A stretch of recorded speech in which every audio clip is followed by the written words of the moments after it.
айдай әлемдегі бар жердің бәрінен де шоқтығын асырып, арқадағы солана көкшетау не әлде қатқылдай жер жәннаты болғанын қалайсың. Әбдіжәміл Нұрпейісов. Армысыздар, құрметті оқушылар, ұстаздар. Біз бүгін шебер суреткер, майдангер жазушы, қоғам дертін тамыршыдай дөп басқан қаламгер Әбдіжәміл Нұрпейісовтың ой-пайымына үңілеміз. Әбдіжәміл Нұрпейісов әдебиетке қандай қабылдан келген адам? Әбдіжәміл Нұрпейісов 20-шы ғасыр жыршысы. Әбдіжәмілдің өмір бойы жазғаны бір тұтас эпопея десе алайық. Замандастары Нұрпейісовты аға өзін қарап классик деп атады. Белгілі жазушы Әбдіжәміл Нұрпейісовтың қан дінде трилогиясы бүгінгі күнгі оқушы талабынан шығып, талғамын тұшынықтап, жалпы совет әдебиетіндегі идеалдық һәм көркемдік деңгейі жоғары күрделі шығармалардың бірі. Ымырт Сергейден Үйлеу атты осынау үш кітапта алып әлем бейнесі сомдалған. Әбдіжәміл Нұрпейісовтың кәсіби принциптерінің бірі ол оқиға мен персонаждардың шынайылығы.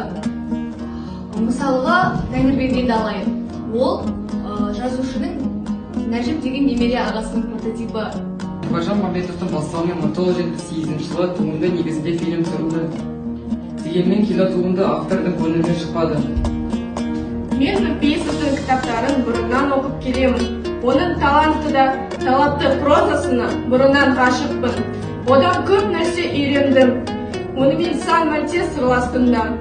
Өмірдегі әділетсіздік атаулыға қарсылық білдірген қаламгер қарапайым тілмен үлкен шындықты айта білген. Бұл мақтағанды ұнатпайтын адам. Қарапайымдағы сондай ұлы отан соғасынан ашқан үш бірдей ордені мен парк билетін ортасынан қақ бөлген. Зейнолла Қабдолов. Соңғы парыз сөзсіз қазақ прозасының ең елеулі табысы. Егер де қан мен тер қазақ тағдыр талайын қазан төңкерісіне дейін қамтыса, ал соңғы парыз сол халықтың кеңес дәуіріндегі тағдыр талайын бейнелейді.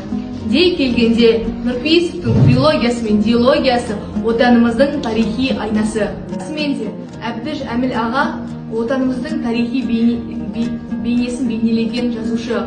Оны тану, білу оқырманның еншісінде. Келесі кездескенше сау болыңыздар.